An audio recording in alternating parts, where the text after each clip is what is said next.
തിരുവനന്തപുരത്തേക്ക് പോകാം. കമലേഷ്, മാസപ്പടി കേസിൽ അങ്ങനെ അന്വേഷണം ഇല്ല എന്നുള്ള തീരുമാനത്തിലേക്ക് എത്തിയിരിക്കുന്നു.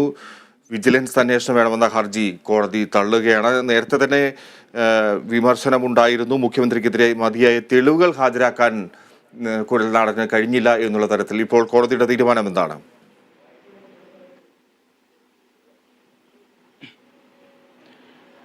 ഫിജി, ഈ കേസിൽ അന്വേഷണമില്ല എന്നുള്ളത് തന്നെയാണ്. മുഖ്യമന്ത്രിക്കും മകൾ വീണ വിജയനുമെതിരെ വിജിലൻസ് അന്വേഷണമില്ല എന്ന ഒരു വിധി തന്നെയാണ് പ്രത്യേക വിജിലൻസ് കോടതിയുടെ ഭാഗത്തു നിന്നും ഇപ്പോൾ ഉണ്ടായിട്ടുള്ളത്. നേരത്തെ തന്നെ ഈ വിധി എന്ന് പറയുന്നത് സ്വാഭാവികമായും പ്രതീക്ഷിച്ച ഒരു വിധി തന്നെയാണ്. നേരത്തെ ഈ കേസ് പരിഗണിച്ച വേളയിലെല്ലാം തന്നെ ഇത്തരത്തിൽ ചില പരാതികളും ആരോപണങ്ങളും വരുന്നു എന്നതല്ലാതെ ചില ആവശ്യങ്ങൾ, ഇപ്പോൾ വിജിലൻസ് അന്വേഷണം എന്നതടക്കമുള്ള ആവശ്യങ്ങൾ വരുന്നതല്ലാതെ ഇതിൽ ആവശ്യമായ തെളിവുകൾ ഹാജരാക്കാൻ എന്തുകൊണ്ട് കഴിഞ്ഞില്ല എന്ന ഒരു വിമർശനം മാത്യു കുഴൽനാടൻ MLA-ക്കെതിരെ കോടതി നേരത്തെ തന്നെ 2 or 3 ഘട്ടങ്ങളിൽ ഈ കേസ് പരിഗണിച്ച വേളയിലെല്ലാം നടത്തിയിരുന്നു എന്നുള്ളത് വളരെ മുൻപരിചയമില്ലാത്ത നിലയിലുള്ള ഒരു നടപടി കഴിഞ്ഞ ദിവസം മാത്യു കുഴൽനാടന്റെ ഭാഗത്തു നിന്നും ഉണ്ടായിട്ടുള്ളത്. ഈ ചില രേഖകൾ താൻ കോടതിയിൽ സമർപ്പിച്ചിട്ടുണ്ട് എന്നാണ് കഴിഞ്ഞ സിറ്റിംഗിൽ വാർത്താ സമ്മേളനം വിളിച്ച് മാത്യു കുഴൽനാടൻ പറഞ്ഞത്.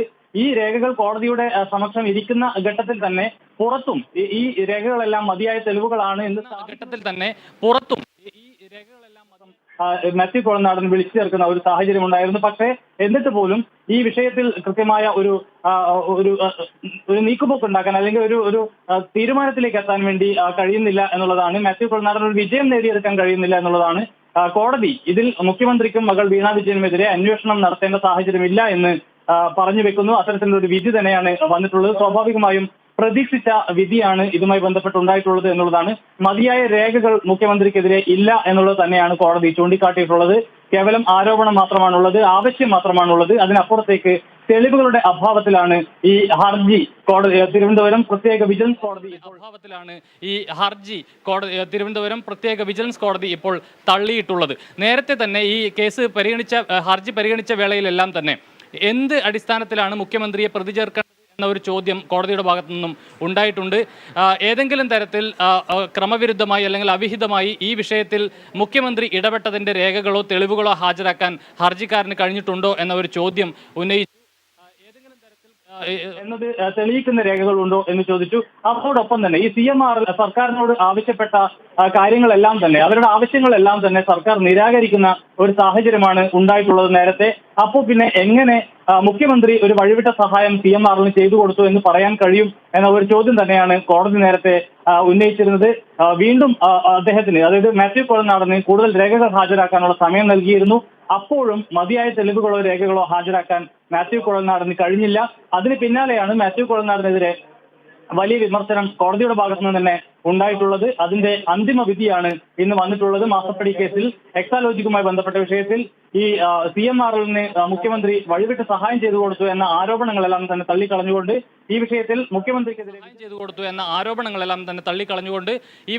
മുഖ്യമന്ത്രിക്കെതിരെ വിജിലൻസ് അന്വേഷണം വേണ്ട എന്നൊരു നിലപാട് തന്നെ ഇപ്പോൾ കോടതി സ്വീകരിച്ചിരിക്കുന്നു. ഈ ഹർജി, മാത്യു കുഴൽനാടന്റെ ഹർജി കോടതി തള്ളിയിരിക്കുകയാണ്. ഫിജി, കമലേഷ്, നമുക്കറിയാം മാത്യു കുഴൽനാടനെ സംബന്ധിച്ച് അദ്ദേഹം വളരെ പരിചയസമ്പന്നനായ ഒരു അഭിഭാഷകൻ കൂടിയാണ്. അദ്ദേഹം ഈ മാധ്യമങ്ങൾക്ക് മുന്നിൽ ചില രേഖകളൊക്കെ കാണിച്ച് ഇതൊക്കെ തെളിവുകളാണ് എന്ന് ഉയർത്തിക്കാട്ടുകയും ചെയ്തിരുന്നു. പക്ഷെ അതൊന്നും വേണ്ട വിധത്തിൽ കോടതിയിൽ പ്രയോജനം ചെയ്തില്ല എന്ന് വേണം കാണാൻ.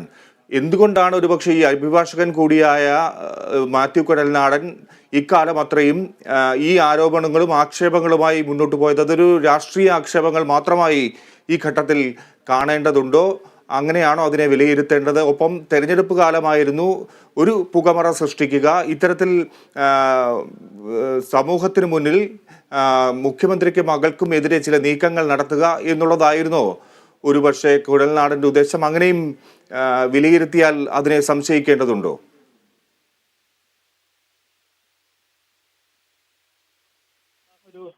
വിമർശനം തന്നെയാണ് ഉന്നയിച്ചിട്ടുള്ളത്. കേവലം ആവശ്യങ്ങൾ മാത്രം അല്ലെങ്കിൽ ആരോപണങ്ങൾ മാത്രം കോടതിക്ക് മുന്നിൽ വരുന്നു, അതിനപ്പുറത്തേക്ക് യാതൊരു തെളിവുകളും ഇല്ല എന്നുള്ളത് തന്നെയാണ്. ഫിജി സൂചിപ്പിച്ചതുപോലെ തന്നെ രാഷ്ട്രീയമായി ഇതുകൊണ്ട് ഒരു പുകമറ സൃഷ്ടിക്കുക അല്ലെങ്കിൽ അതിലൊരു നേട്ടമുണ്ടാക്കുക എന്നതിനപ്പുറത്തേക്ക് യാതൊരുവിധ തെളിവുകളും അന്നും ഇന്നും ഈ വിഷയവുമായി ബന്ധപ്പെട്ട്, അതായത് മുഖ്യമന്ത്രിക്കെതിരെ ഒരു ആരോപണം ഉന്നയിച്ചു എന്നതിനപ്പുറത്തേക്ക്, അതുമായി ബന്ധപ്പെട്ട് കോടതിയിൽ പോയി എന്നതിനപ്പുറത്തേക്ക് കുറച്ചു കാലം ഈ കോടതി വ്യവഹാരം മുന്നോട്ട് കൊണ്ടുപോകാം, അതുവരെയും മുഖ്യമന്ത്രിയെ ഒരു സംശയത്തിന്റെ നിഴലിൽ നിർത്താം എന്നതിനപ്പുറത്തേക്ക് ഇതിന്റെ തുടക്കം തൊട്ട് ഇതുവരെയും മാത്യു കുഴൽനാടന്റെ കയ്യിൽ അത്തരത്തിലുള്ള രേഖകളൊന്നും ഇല്ല എന്ന് തന്നെ നമുക്ക് മനസ്സിലാക്കേണ്ടി വരും. അത്തരത്തിൽ രേഖകൾ ഉണ്ടായിരുന്നുവെങ്കിൽ കോടതിയിൽ കൊടുക്കുന്നതിന് മുൻപ് മാത്യു കുഴൽനാടൻ ഇത് മാധ്യമങ്ങൾക്ക് മുന്നിൽ ആ രേഖകൾ കാണിക്കുമായിരുന്നു, അത് പ്രദർശിപ്പിക്കുമായിരുന്നു എന്നതിൽ യാതൊരു തർക്കവുമില്ല.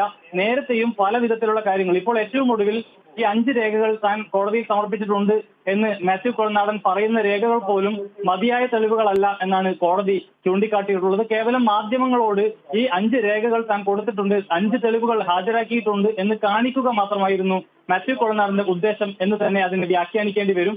അതിനപ്പുറത്തേക്ക് കൃത്യമായ വ്യക്തമായ തെളിവുകൾ ഈ കേസുമായി ബന്ധപ്പെട്ട് മാത്യു കുഴൽനാടന്റെ പക്കൽ ഉണ്ടായിരുന്നുവെങ്കിൽ ആദ്യഘട്ടത്തിൽ തന്നെ മാത്യു കുഴൽനാടൻ അത് മാധ്യമങ്ങൾക്ക് മുന്നിൽ തുറന്നു കാണിക്കുമായിരുന്നു എന്ന കാര്യത്തിൽ യാതൊരു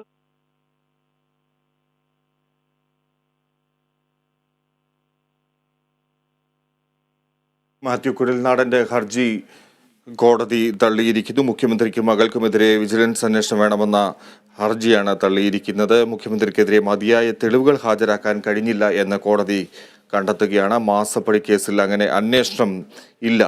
മുഖ്യമന്ത്രിക്കെതിരെ വിജിലൻസ് അന്വേഷണം വേണമെന്ന ഹർജിയാണ് ഇപ്പോൾ തള്ളിയിരിക്കുന്നത്. മാത്യു കുഴൽനാടൻ MLA ഹർജിയാണ് തള്ളിയത്. തിരുവനന്തപുരം പ്രത്യേക വിജിലൻസ് കോടതിയുടേതാണ് ഈ ഒരു നടപടി ഉണ്ടായിരിക്കുന്നത്.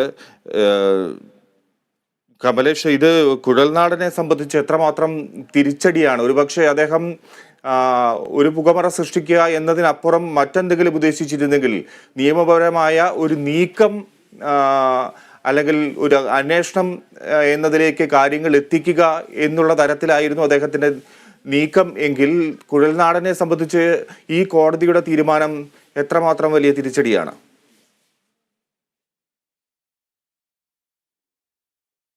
കമലേഷ്, ഇത് നിയമവഴിയിലേക്ക് തന്നെ മുന്നോട്ട് പോകാൻ ഒരുപക്ഷെ കുഴൽനാടൻ ഉദ്ദേശിക്കുമോ? അത്തരത്തിൽ നിയമ നടപടികൾ സ്വീകരിക്കാൻ വേണ്ടിയാണ് ഈ ഒരു ഹർജി നൽകിയിരുന്നത് എങ്കിൽ കുഴൽനാടനെ സംബന്ധിച്ച് ഇപ്പോൾ കോടതിയിൽ നിന്നുണ്ടായിരിക്കുന്ന തീരുമാനം എത്രമാത്രം വലിയ തിരിച്ചടിയാണ്?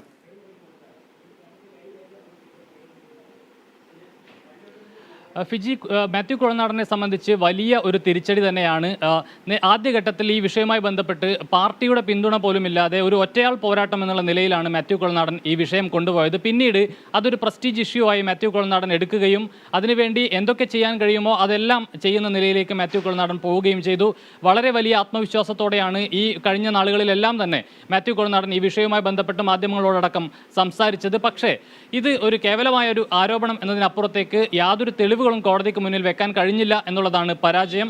അതുകൊണ്ട് തന്നെയാണ് ഇതിൽ വലിയൊരു തിരിച്ചടി മാത്യു കുഴൽനാടന് ലഭിക്കുന്നത്. നിയമപരമായ തിരിച്ചടി എന്നതിനപ്പുറത്തേക്ക് രാഷ്ട്രീയമായ തിരിച്ചടി കൂടിയാണ് മാത്യു കുഴൽനാടന് ലഭിച്ചിട്ടുള്ളത് എന്നതാണ് ഇതിൽ ഏറ്റവും പ്രധാനപ്പെട്ട കാര്യം. ഒരു ഘട്ടത്തിൽ പാർട്ടി അടക്കം ഇതിൽ നിന്നും പിന്നോട്ട് പോയി പിന്നീട് ഒറ്റയ്ക്കാണ് ഈ നിയമപരമായ പോരാട്ടങ്ങളും രാഷ്ട്രീയമായ പോരാട്ടവും ഈ വിഷയത്തിൽ മാത്യു കുഴൽനാടൻ മുന്നോട്ട് പോയിട്ടുള്ളത് എന്നതാണ് പ്രധാനപ്പെട്ട കാര്യം. അതുകൊണ്ട് തന്നെ മാത്യു കുഴൽനാടനെ സംബന്ധിച്ച് വലിയ തിരിച്ചടി തന്നെയാണ് ഇപ്പോൾ വിജിലൻസ് കോടതിയിൽ നിന്നും ഉണ്ടായിട്ടുള്ളത്. ഇതിന്റെ തുടർ നടപടികൾ എങ്ങനെയായിരിക്കും എന്നത് സംബന്ധിച്ച് മാത്യു കുഴൽനാടൻ തന്നെയാണ് വിശദീകരിക്കേണ്ടത്. സ്വാഭാവികമായും അദ്ദേഹത്തിന്റെ ഒരു വാർത്താ സമ്മേളനം വരും മണിക്കൂറുകളിൽ ഉണ്ടായേക്കും എന്ന് തന്നെയാണ് പ്രതീക്ഷിക്കുന്നത്. അതിൽ ഇനി എന്ത് ചെയ്യും എന്നത്, അതായത് തുടർ നിയമ നടപടികളുമായി മുന്നോട്ട് പോകുമോ എന്നതടക്കമുള്ള കാര്യങ്ങൾ അദ്ദേഹം ഒരുപക്ഷെ വിശദീകരിച്ചേക്കും എന്ന് തന്നെയാണ് പ്രതീക്ഷിക്കുന്നത്. ഫിജി,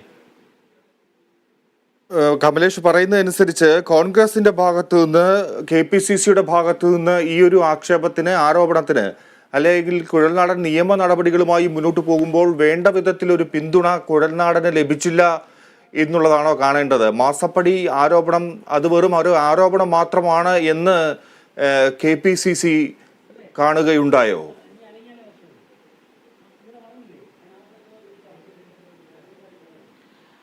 ഫിജി, ആദ്യഘട്ടത്തിൽ ഈ ആരോപണം കൊണ്ടുവരുമ്പോൾ, അതായത് പിണറായി വിജയൻ അടക്കമുള്ള ആളുകൾ, പിണറായി വിജയൻ്റെ മകളടക്കം ഈ CMRL കമ്പനിയിൽ നിന്നും പണം കൈപ്പറ്റിയിട്ടുണ്ട് എന്ന ഒരു ആരോപണമാണ് ഉന്നയിച്ചത്. പക്ഷെ പിന്നീടാണ് ഇതിൻ്റെ കൂടുതൽ വിശദാംശങ്ങൾ പുറത്തേക്ക് വന്നത്. അത്തരത്തിലുള്ള വിശദാംശങ്ങൾ പുറത്തു വന്നപ്പോൾ ഇതിൽ പണം കൈപ്പറ്റിയവരുടെ ലിസ്റ്റിൽ ഉമ്മൻചാണ്ടി, രമേശ് ചെന്നിത്തല, കുഞ്ഞാലിക്കുട്ടി അടക്കമുള്ള UDF നേതാക്കളും കോൺഗ്രസ് ലീഗ് നേതാക്കളുടെയും പേരുകൾ ഇതിൻ്റെ ഭാഗമായി പുറത്തു വരുന്നു. അതിനുശേഷമാണ് പാർട്ടി ഈ ആരോപണത്തിൽ നിന്നും പിന്നോട്ട് പോകുന്നത്. പക്ഷേ മാത്യു കുഴൽനാടൻ ആ ആരോപണത്തിൽ തന്നെ ഉറച്ചു നിൽക്കുന്ന സാഹചര്യവുമുണ്ടായി. എന്നാൽ പിണറായി വിജയൻ പണം വാങ്ങിയോ എന്നതടക്കമുള്ള കാര്യങ്ങളിൽ അദ്ദേഹം അത് നിഷേധിക്കുന്ന സാഹചര്യമാണ് ഉണ്ടായത്. അത്തരത്തിൽ പണം കൈപ്പറ്റിയിട്ടില്ല, പണം വാങ്ങിയിട്ടില്ല എന്ന് പിണറായി വിജയൻ നിയമസഭയിലടക്കം വ്യക്തമാക്കുന്ന ഒരു സാഹചര്യമുണ്ടായി.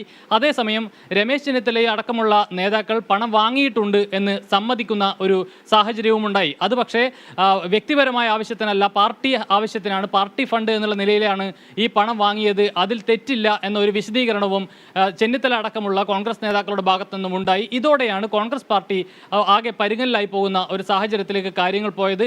അതുകൊണ്ട് തന്നെയാണ് കോൺഗ്രസ് ഈ വിഷയത്തിൽ നിന്നും പിന്നോട്ട് പോയത്. പക്ഷേ മുഖ്യമന്ത്രിക്കെതിരെയും മകൾ വീണ വിജയനെതിരെയും, അതായത് മുഖ്യമന്ത്രിയുടെ മകൾ വീണ വിജയന്റെ എക്സാലോജിക് കമ്പനിയും CMRLും തമ്മിൽ ചില ഔദ്യോഗിക ഇടപാടുകൾ നടന്നിട്ടുണ്ട്. അതിന്റെ ഭാഗമായി അവർ പണം കൈപ്പറ്റിയിട്ടുണ്ട് എന്ന നിലയിലുള്ള ചില കാര്യങ്ങൾ പിന്നാലെ മാത്യു കുഴൽനാടൻ കൊണ്ടുവന്നു. പക്ഷേ അതിന് കൃത്യമായ രേഖകളുണ്ട്, കൃത്യമായ അതായത് ബാങ്ക് മുഖാന്തരം നടന്ന ഇടപാടുകളാണ്, ഇതിൽ കൃത്രിമമായി ഒന്നുമില്ല എന്നതടക്കമുള്ള കാര്യങ്ങൾ പിന്നീട് പുറത്തു വന്നു.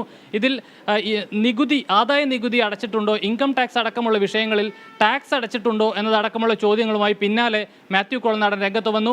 ടാക്സ് അടച്ചതിൻ്റെ രേഖകൾ കാണിക്കണമെന്ന് വെല്ലുവിളിച്ചു.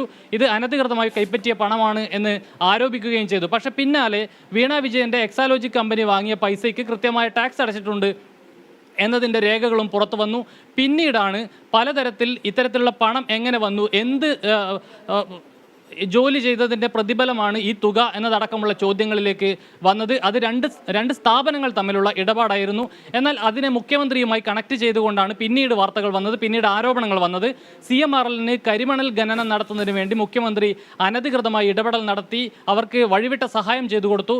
ആ സഹായത്തിനുള്ള പ്രതിഫലമാണ് വീണ വിജയന്റെ അക്കൗണ്ടിലേക്ക് വന്നത്, അല്ലെങ്കിൽ വീണ വിജയന്റെ സ്ഥാപനമായ എക്സാലോജിക്കിന്റെ അക്കൗണ്ടിലേക്ക് വന്നത് എന്നതടക്കമുള്ള ആരോപണങ്ങൾ പിന്നാലെ മാത്യു കുഴൽനാടൻ ശക്തമായി കൊണ്ടുവരുന്ന